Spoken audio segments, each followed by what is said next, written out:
Hello there, ladies and gentlemen. Welcome to another episode of CookieCast. Today on CookieCast, it's the NFL podcast, and it's wrapping up, innit? Getting to the back end of the season. Not even the back end of the season; it's back end of the playoffs. Can see the Super Bowl coming over the horizon. We've got guests, and find out why that is by listening or watching along. And if you are watching, click the subscribe button on YouTube, and if you are listening, subscribe on iTunes or SoundCloud. Yeah. So here we go. This is CookieCast. Laces out.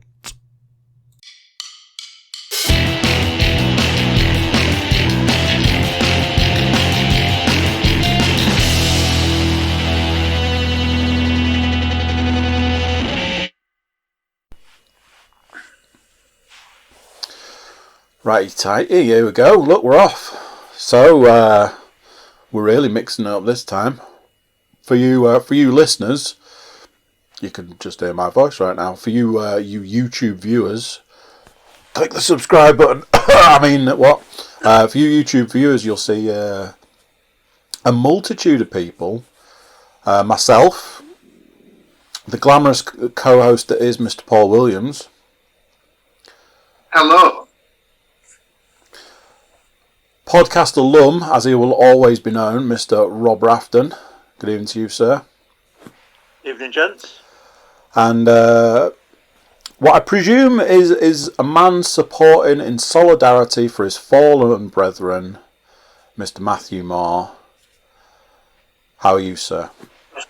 I'm good. Yeah, I thought with him announcing his retirement today, I'd get the P-Riv He said he wants to go and start a family, didn't he? See, that was it. That was his parting shot when he announced it. He's like, me and my wife can now focus on properly starting a family. Like, it's a quality quote on the way out. Brilliant. Out the door. See you guys later. But yeah, I don't think it'll be in the stats because obviously the stats were done yesterday, I think, and it happened about 4 o'clock this afternoon or something. So it's probably not jumping ahead, but yeah, Mr. Philip Rivers has decided this season just gone was his last. So, you know, I think we had a conversation last week, and I was saying I think that there are certain quarterbacks who are all on that, you know, conversations around certain quarterbacks retiring this year. There was a lot of conversation about whether we saw Breeze's last game. Have we seen Big Ben's last game? Will we see Big Tom's last game? Definitely not. No, he said he's going to go to 45, hasn't he?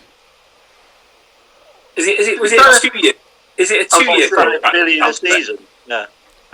He signed a 2-year deal, from what I understand. So he's definitely coming back for next year. Well, unless he gets some sort of horrific injury. Oh, that'd be terrible.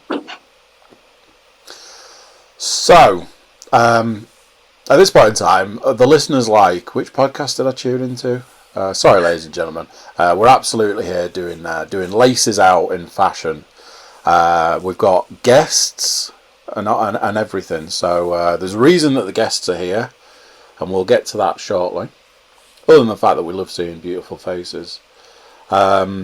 We are 2 weeks into the playoffs, and another 50% of the teams have dropped.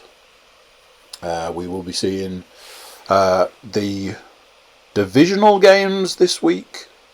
Championship. Yeah. And that'll be that'll be that. So, before we can look ahead to next week, we do have to talk a little bit about last week. Does anybody want to start us off with a standout moment from last week's games? Mr. Williams usually has a monster of a standout. Obviously, I'll be bringing up the Browns and the Ravens in their attempts. I think the thing that the kind of moment there was a kind of the moment I enjoyed was the Rodgers touchdown, like the one where the keeper where he just kind of it was like, what's he doing? And you've seen it so many times before where he kind of generally darts to the right about 4 steps and then pings it to like a tight end or something like that. Oh no, this time he fakes it, and it's not just a little fake. The guy jumps out of the stadium and then he just kind of has a little look at him and then goes into the corner of the end zone. And you're like, all right, that's just absolutely Aaron Rodgers in a nutshell this year. I think that was the kind of the main one of the best things for me. It was quite a nasty weekend for injuries, and I'm sure we'll kind of touch on that. It's been a particularly, I think that's kind of affected it. Affected it.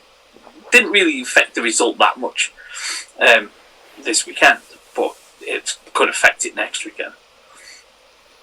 Yeah, obviously we'll have to discuss the Patrick Mahomes issues and ongoing issue at this point in time. I haven't seen. I did a little sort of search a couple of days ago to look at what the situation was, and it just said that he was in concussion protocol. But obviously those weren't the only issues that he was dealing with, so we'll probably come to that. I think it's not necessarily something from the games, but I saw something on the NFL fan group.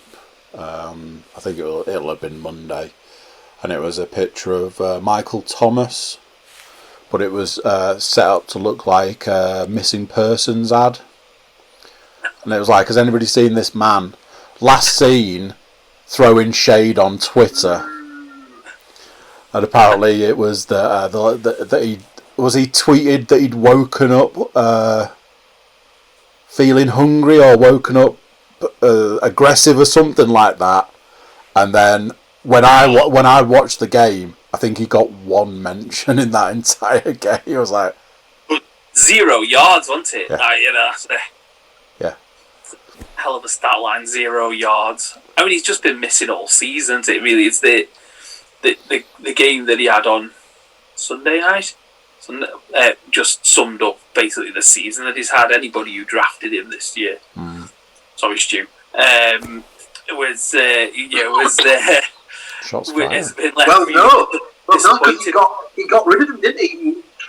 He did. He did manage to palm him off on JFG, which was, at the time we were like, what on earth are you doing? But actually, stealth kind of awesome trade of the year. Smart move, isn't it? Smart man there. Mr. Rafton, anything for you? Any takeaways for you?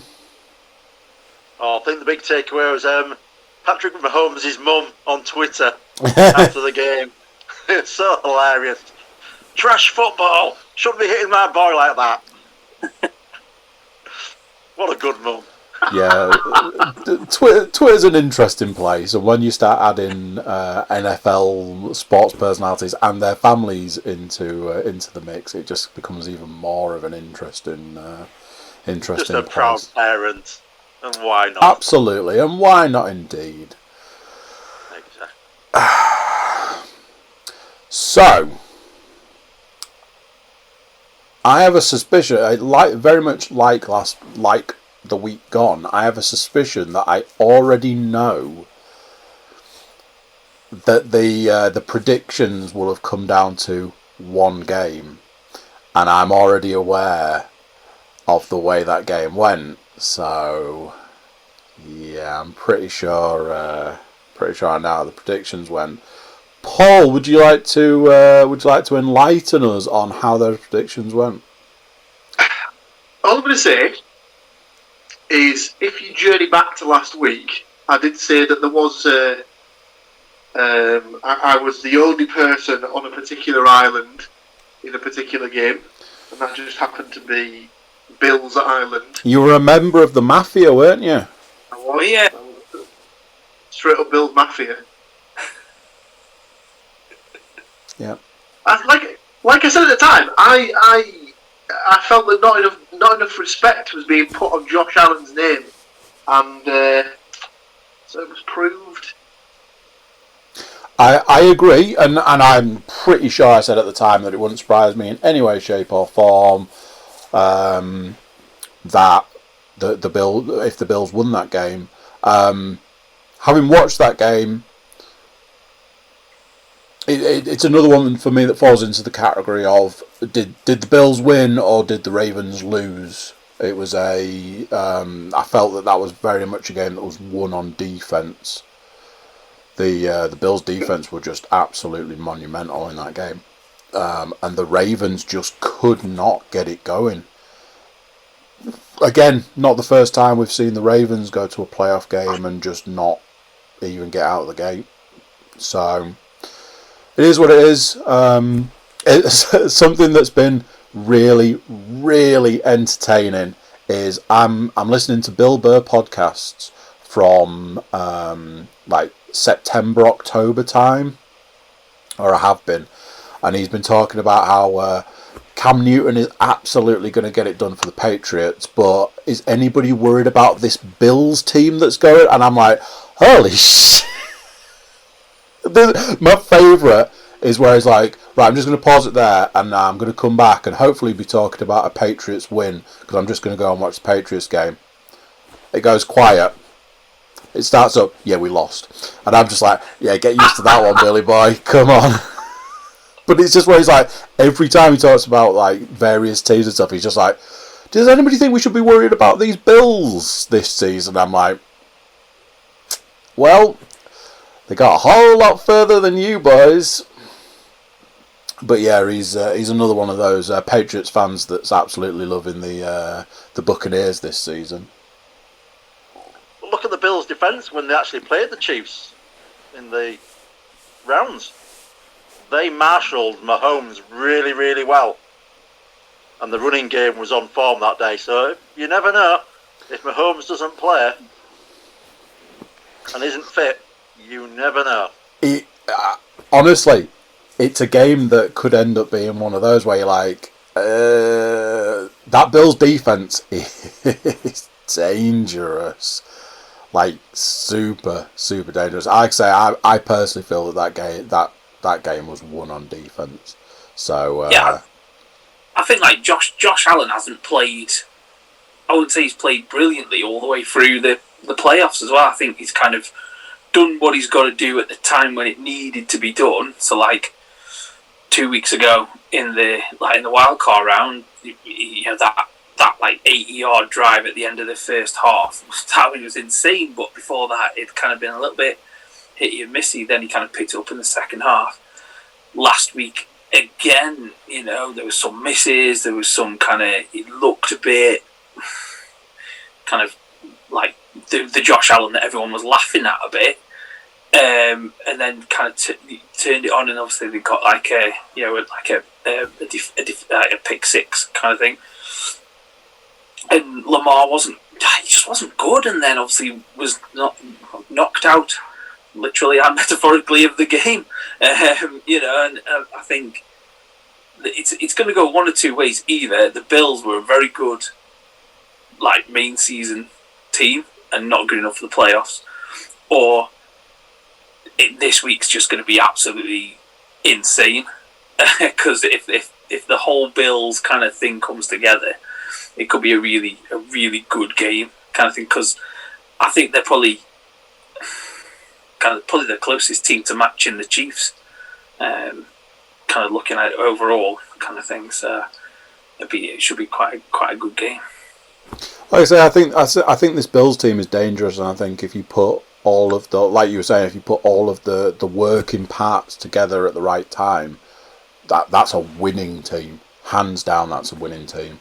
So yeah, we'll see how it goes on the weekend. Anybody else got anything majorly stand out? Mr. Williams, do you want to put us all out of our misery, or do we feel that that's successfully been done by the fact that we all know there was one game that it was resting on, and the one person, first time ever, the one man to take the Bills and take himself to victory. Downtown Victoryland. Well, obviously, as with the week before, no one got a perfect 100%. So we all took the Saints. Should have known better. I should have known better, that's for sure. And then obviously you three took the Ravens. So yeah, yourself, Leanne, Amy, all with 2 out of 4. Because I had faith in Josh Allen and the boys, I managed to get 3 out of 4 correct. So I extend my post-season predictions to 2 to 0 for the rest of it. Yep, that's a thing, that is. So I've got a big pile of stats, and I've divvied them up between you fine gentlemen. Mr. Rafton is unable to view stats whilst joining us live via satellite, so you get out of the reading out loud part of the podcast. Unfortunately for you two gentlemen, you are both able to do the read out loud section. So, as always, credit goes out to Nate Davis of USA Today, but I think we all know where the real credit lies on this one. She was on the Bobby. This was, as it says at the top here on this email, this was sent yesterday. That's what we're talking about right there, gents. I believe there's 10. I believe I gave the lion's share to somebody else, but that was largely because the first 2 or 3 were weighty. So, let's crack on. The first of the stats from NFL Divisional Round. The AFC contest were marred by concussions sustained by both Mahomes and the Ravens' Lamar Jackson. However, it says something about the progress the league has made on that front that neither former league MVP returned to games of such importance.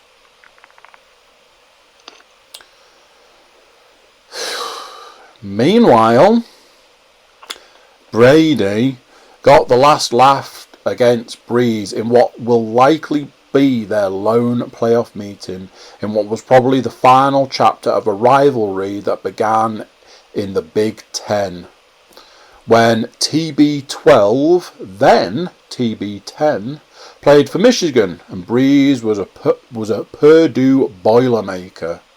Breeze had won 5 of 7 against Brady in the NFL prior to Sunday, when he was unable to lead New Orleans to a 3-0 2020 sweep of Tampa Bay.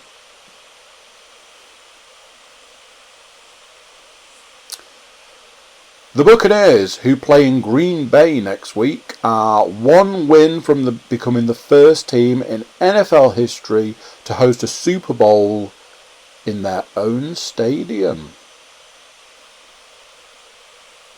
Interesting. Those are all the stats that I have. I'm going to go out on a limb and say, Mr. Williams, you might have some stats for us. No, they do, Andrew. I continue the NFC theme by letting you know that the average age of the 4 NFC starting quarterbacks in the divisional playoffs was 37.8 years of age. The oldest it's ever been for this round. Wow. So you've got Jared Goff just massively bringing the average down there. What a slag. Not all he's bringing. The other 3 are above the average, aren't they? I don't think Rodgers is 37 yet. I think is he 36? Oh, is he? I think so.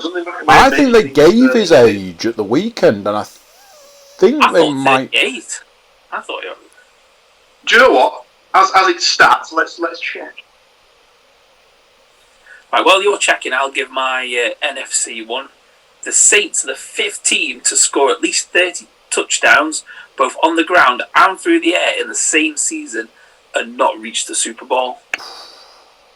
I don't know. The Saints have. They've not looked at at no point in the season did I ever think they're going to go to the Super Bowl. When they won their division, I was like, "Wait, pardon? How did that happen?" Because whenever you saw Breeze, you just thought that does not look like a quarterback that can win a game. And they've just rode Kamara all year, and at the point where teams were like, "Hang on a minute, the guy throwing it there can't do anything about it." The old Jameis trick play in that game was good. I enjoyed that. That was good. Well, I know exactly what you mean. He's sadly he's been on the decline for the last 2 seasons at least. Old Drew, sadly. To answer the question, Aaron Rodgers was born on December the 2nd, 1983, making him 37.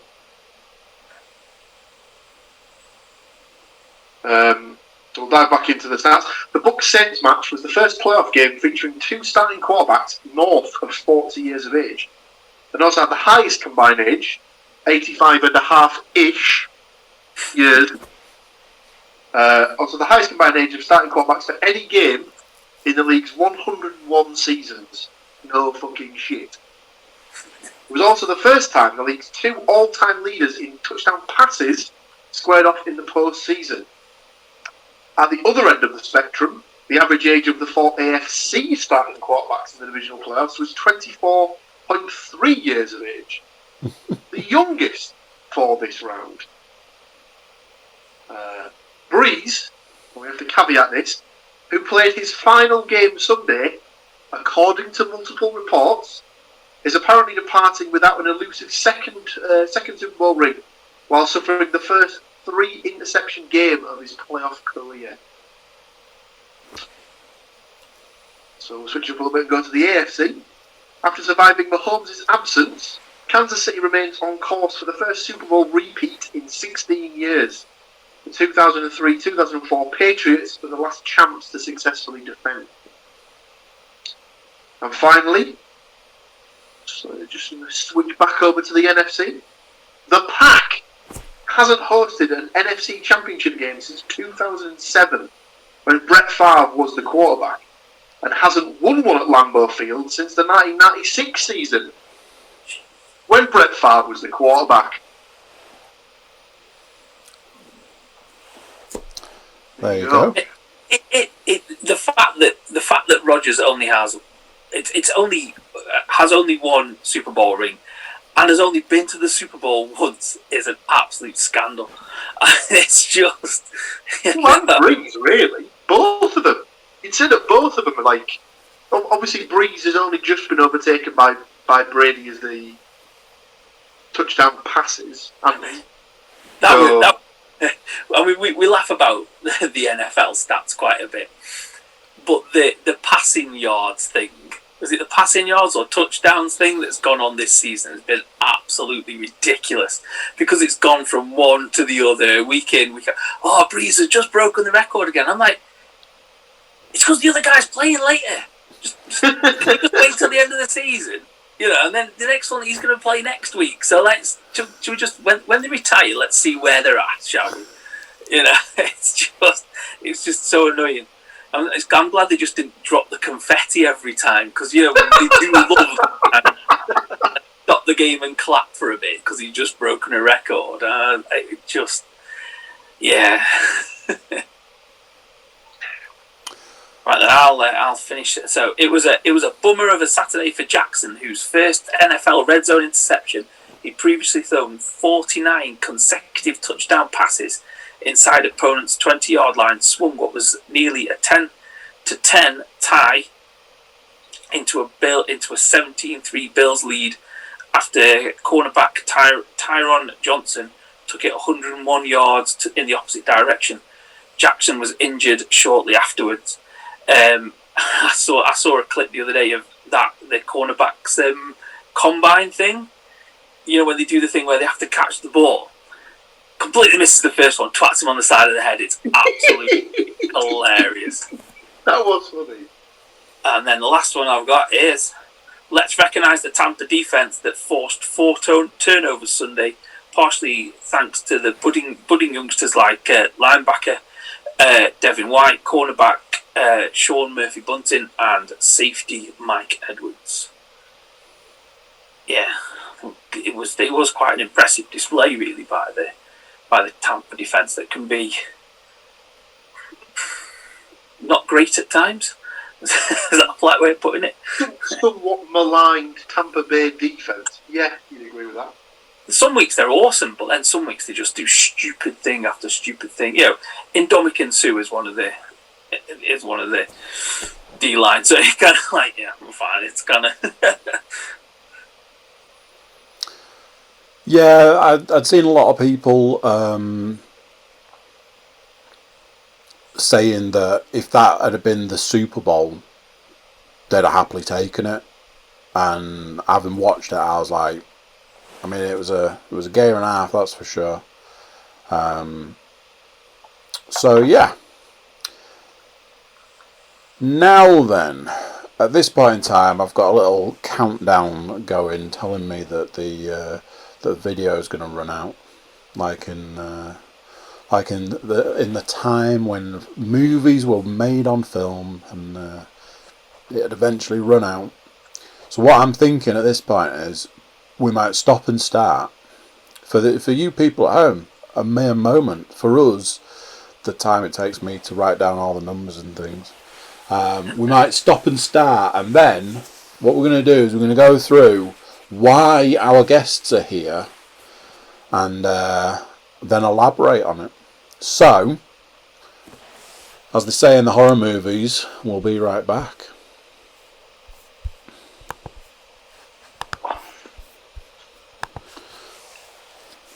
The people at home can be like, right, who moved where? Where were they last time? It's like a little game. Random factor, do your thing. So, you may be wondering why our guests have joined us today. You may be thinking, well, at least I don't have to listen to the bearded one as much. Either way, there is a reason, like all method in the madness and all that. So, I said to my glamorous co-host the other day, I was like, Paul, as I was typing it, I realised he's going to think this is an absolute dig. Because I was like, who's left in the Super Bowl predictions running? As I was typing it, I was like, do I need to put, not that this is a dig or anything. So I was like, who's left in the Super Bowl predictions running? So I got a lovely picture back of a beautiful, well-crafted book that allowed me to see that yes, I am one of those people. I am not just here as host. I am here as one of the 3 remaining Super Bowl prediction picks that is still valid. I believe we had a couple of fallers at the weekend. Mr. Rob Rafton also still in the running for the big bucks, and Mr. Matthew Moore is also still there. So, I believe those picks are different, because I know I'm the crazy loon who has gone for the Buccaneers. It's absolutely going to be the Buccaneers. Absolutely going to be the Bucs. read that. So we've got Packers versus Bills for Mr. Moore, Packers Chiefs for Mr. Rafton, and I believe it's a Chiefs Bucks for Mr. Cook. Secret Brady fan. I don't think it's a secret. My long love letters on Twitter about how much I love him. So there'll be another Super Bowl tattoo for you then, Mr. Cook. Absolutely. Basically, the way I had it done is that like this area on the hand is just left blank, so that they can just put the design of that year's ring in. So when he's like. But I like one hand on one cheek and the other hand on the other cheek. So, what I thought would be fun would be, those predictions were made way back in the past.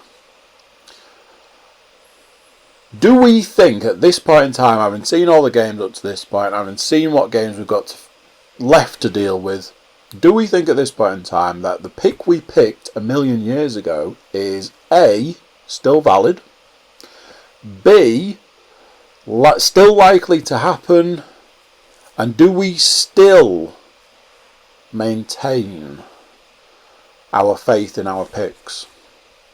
Also, obviously, we need to pick the winners of the upcoming games, and Mr. Williams will add those to his book.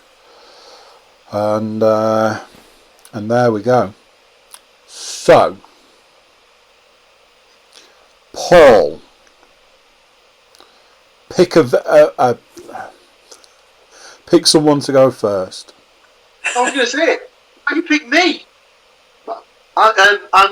Yeah, if you have to be put on the spot, no, I don't think my Super Bowl pick will still happen. No? Yeah, I'm not confident on the Saints Ravens Super Bowl. No. At least they both fell in the same week. Yeah. I mean, at the end of the day, you made it to the playoffs with your pick. I think. Sadly, we did have someone who made a prediction of a team to make the Super Bowl that didn't even make the postseason.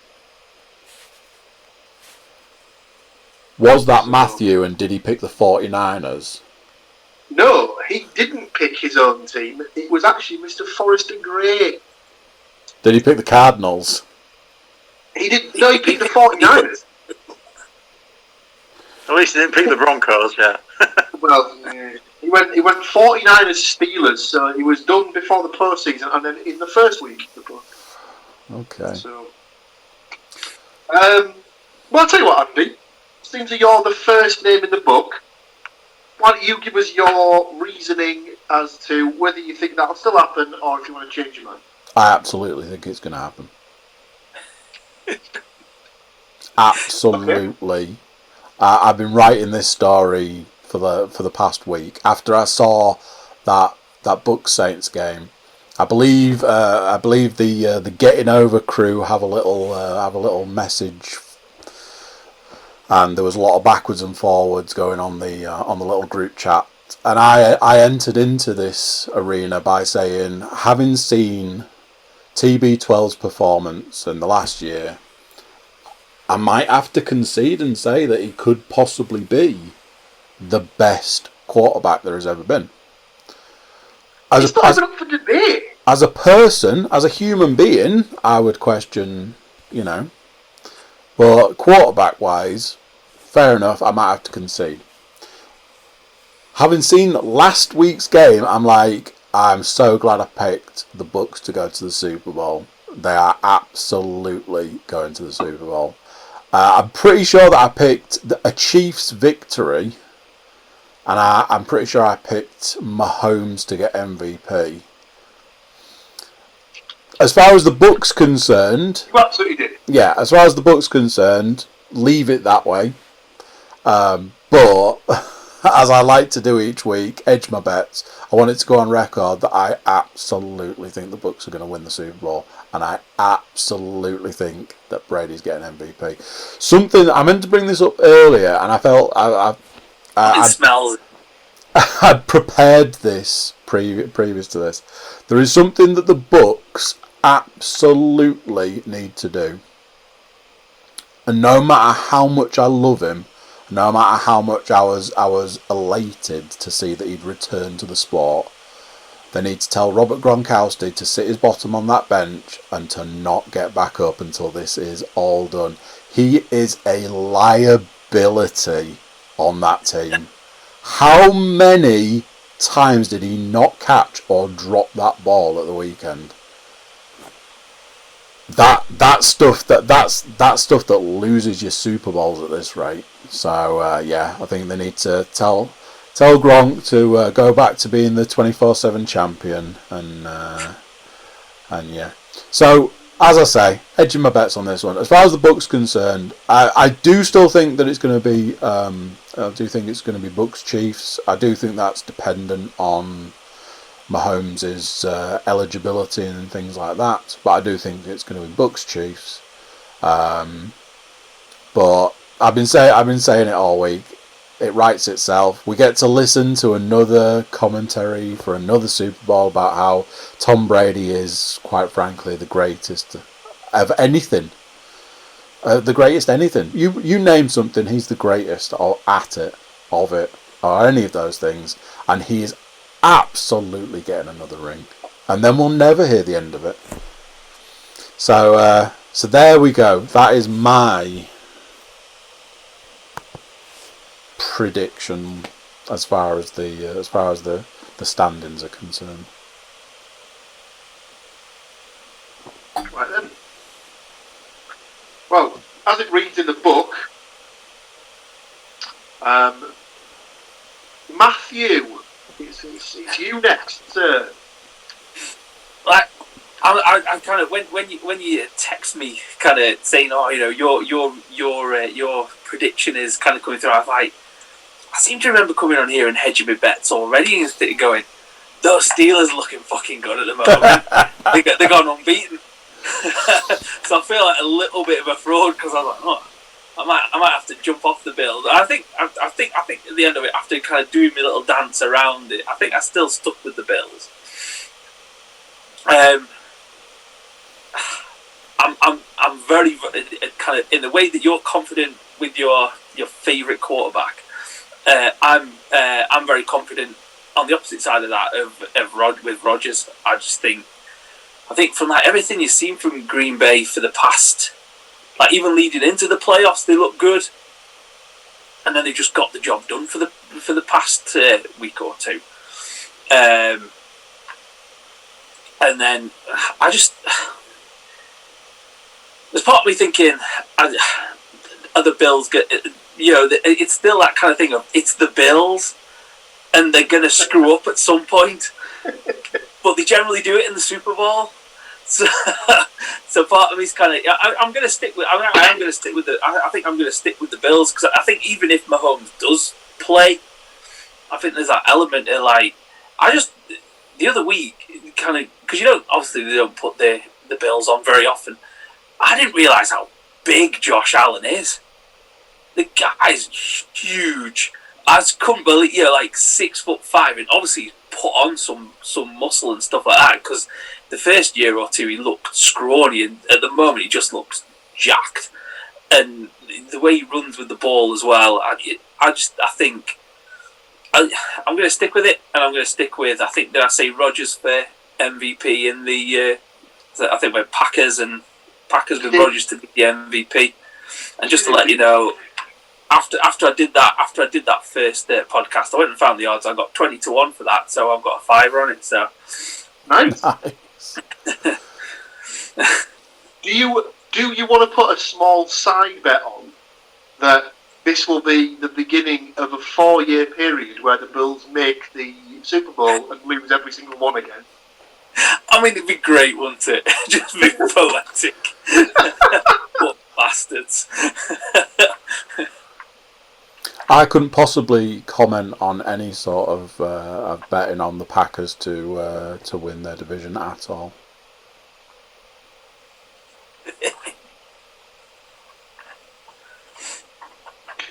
Right then, well that leaves us with Mr. Rob Rafton. So, Packers Chiefs. Rob, is it still happening? It is so going to happen. It's not. Even though Tampa destroyed the Packers down in Tampa, I don't think the Packers scored from the second quarter, did they? They only got 10 points in the first quarter against Brady, and he came out. He scored 28 points in the second quarter against them. But Lambeau Fields this weekend, I've looked at the forecast, -8. There's a really good chance of snow. And Aaron Rodgers, 2 Adams, touchdown. At least twice this weekend. But the Packers can't get it done in the playoffs. This is their year, though. This is why I said at the beginning of the season when I came on that the Packers, this season, they've had all those years of pay. They're going to get it done for me this year. They will get to the Super Bowl, but Mahomes will come up with an MVP performance. He'll be fully fit, and they will just get them in the final. To be fair, to make sure that Tampa Bay do not win the Super Bowl, I have put money on them to win the Super Bowl today, just to ruin your odds. Wow. watching that game at the weekend, the Packers looked awesome. I will give you that much. They looked deadly. They are looking probably the best they've looked in a while. But they just can't get it done in the playoffs. So yeah. Is the playoff curse going to consume them? Is the question. We will. I think Rodgers has got a point to prove after that game down in Tampa. That he was horrible. I think he got sacked about 4 times. He had 2 interceptions, and as I said, he didn't score in the last 3 quarters. He just had a mare. So he's going to turn it round. He's got something to prove this year. It has been the Aaron Rodgers FU tour this year after they drafted QB in the first round. Even if he never plays it down for Green Bay, he'll be like, but they win the Super Bowl this year. He'll be like, yeah, you did your job, because he just went in full fuck you mode kind of thing. Yeah, every time he throws the ball, he just stands there and he's like that. It was the mustache earlier on in the season that was a real kind of like troll kind of thing as he was wandering around with that on the field, and then now it's like, just right, watch me get this done. You sit over there, and I'll take you run one in as well. I'll you later. Really nail it down, yeah. Yeah, get one run in as well. Yeah. Let's put it this way. I dare say that if he does rush for a touchdown, I think we might get to see the reintroduction of the championship title that he likes to slap around his waist. So, from a getting over podcast perspective, we'd love to see it. So First time out. Exactly. Right then. Well, so you've obviously fought your corner. So now that means what I need is I need picks for each of the 2 games, and to basically put the tiebreaker in play, I've left a little space so that we can each pick a score for the game, and then obviously the person with the closest score will get the point in the event of a tie, because I'm pretty sure 6 of us picking 2 games to pick. I'll be amazed if we don't at least have one similarity. So, but let's see. So, Andy. Yes, sir. Bucks Packers. Who will win the game? The Tampa Bay Buccaneers will win the game. And do you want to give me a score? 31-11. So that would involve the Packers either scoring 3 field goals and a safety, or a 2-point conversion and a field goal. Yep. Okay, fair enough. Matt, Buccaneers Packers. Booker T's. Ariel Packers. Yep.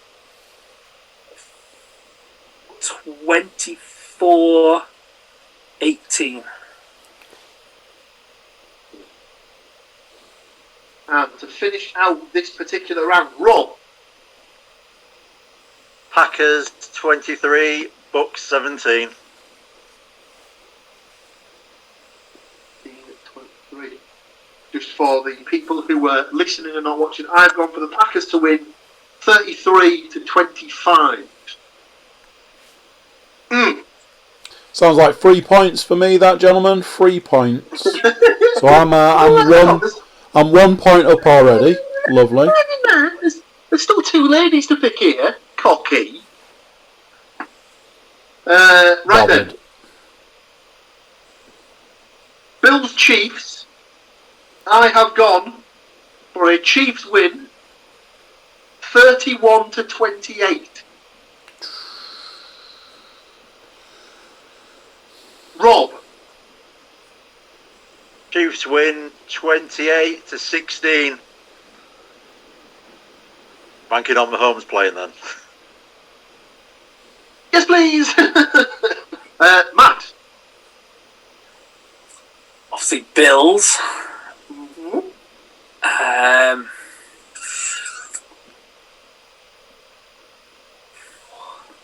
I mean, part of me wants to go ridiculously high. Fuck it. 42-35. I love it. So, what I was going to say there was, if we get a repeat of the Rams-Chiefs game from like 3 seasons ago, where I think it was 51-49 in the end, that will be amazing. If it there's obviously because it's in Kansas, so it's not going to be massively cold, is it? I don't think. I think it can be chilly there, but I don't think there's snow forecast or anything like that. So. And it's outside as well, isn't it? But if it just goes all out gunslinger, fucking nuts out on the table, let's go for it kind of thing, you know. So, right then, Andy. Bring us home. Bring us Mahomes. Absolutely going to be Mahomes. Chiefs win 21-14.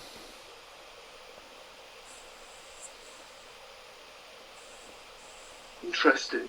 So after all my chatter, we don't have any similarities. Well, me and Robert both picked the Packers and the Chiefs.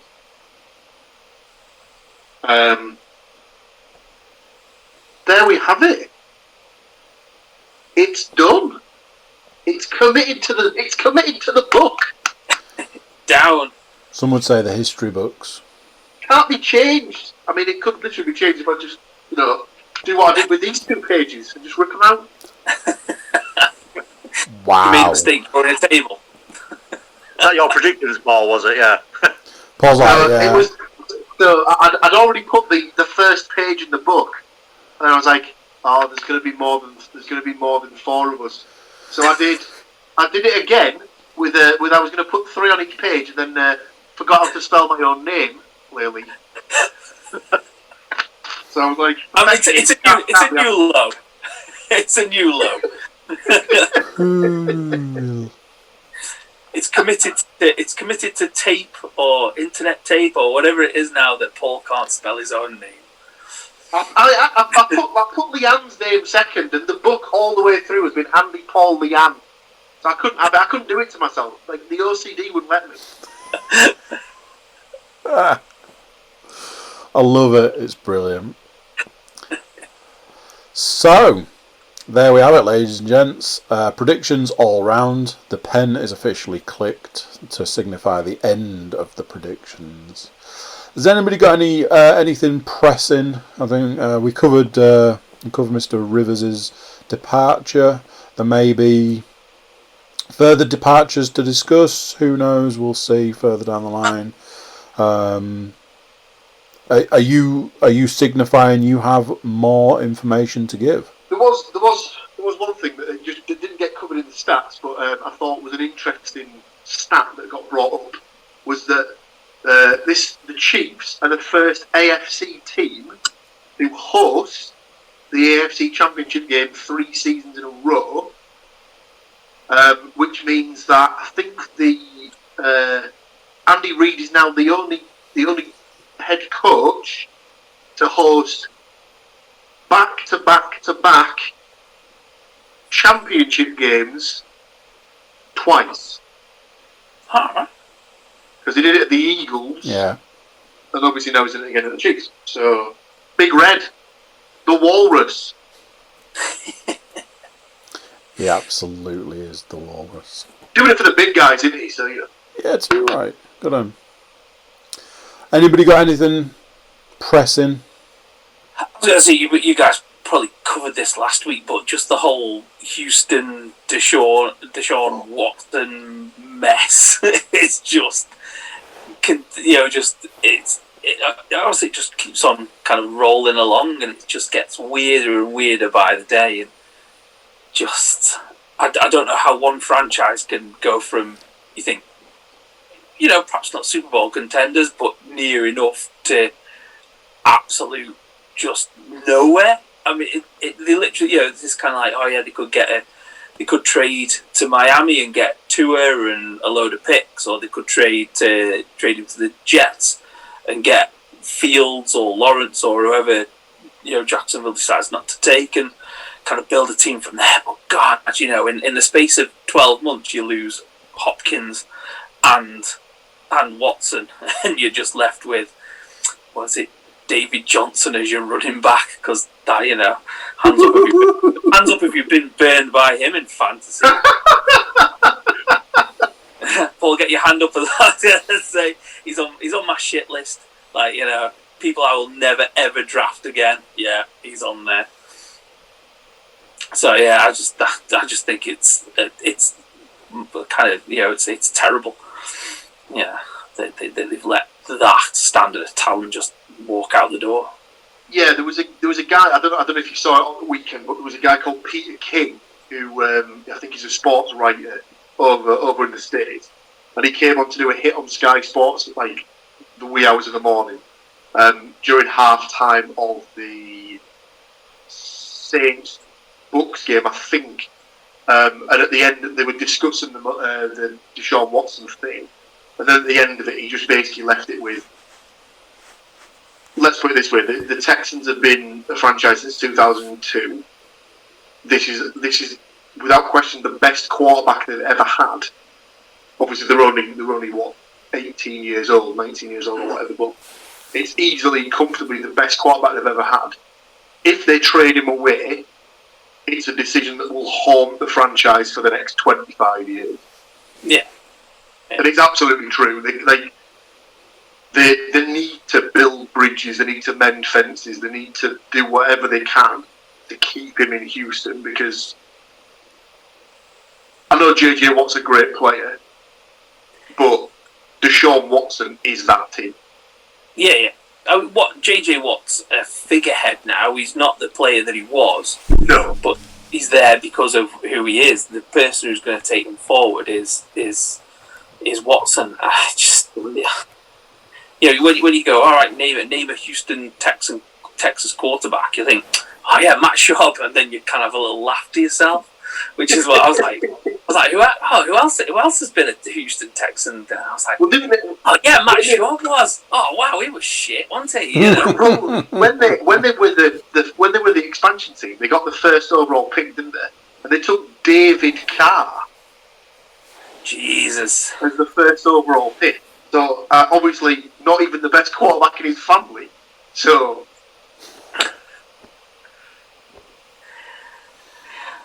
it's terrible. But yeah, I just thought, it's just, it's obviously flummoxing to let somebody that talented go. Indeedy. Right, well, if there's nothing else that's pressing on people's minds, I'll say good luck to all of you gentlemen for this weekend's picks, for the weekend's games. Yeah, I mean, obviously I'll be winning because Brady gets it done, doesn't he? Following that TB12 method. It's freaking TB12. Can't believe this is. I can't Brady believe. times Tampa Bay equals Super Bowl. I can't believe this is the hill I'm gonna die on. Eating them avocados in bed by 9 o'clock at night, or 8, is it, or something? Drinking that coconut water, not eating strawberries because they've got insects in them and all crazy shit like that he's been putting on the internet. You live that TB12 life. I mean, that thing you put on Twitter of him and Breeze and like the History Channel thing. I mean, he made himself look like an absolute god and made Breeze look like an absolute dweeb on it as well. That was just, yeah. Avocados and early nights, everybody. It's like you become the best quarterback in the in the league. I'm going to go shopping then. Well, it's not too late, is it? You know. Right. Thank you all for joining me and my glamorous co-host. Thank you for taking the time out of your days. Always appreciated. Good luck to you all. And let's see how those predictions pan out at the weekend. Right. Thank you very much, gentlemen. Thank you. Let's see you guys. That's it. So there we go. What do you think of that? Another one done. Another week gone. And not many weeks left now, I'm afraid. I'll be sad to see it go. YouTube watchers, do subscribe. It's a big help to the channel. And ultimately, that helps everybody. If you're an audio listener, subscribe on the audio platform as well. iTunes, SoundCloud. Do it. Everybody jump over to cookiecast.com. Over there's ways that you can get in touch with us, various social media, and you can always drop us an email. So that's it for this one. Until next time, I'm going to say bye, and I'll see you then. Bye.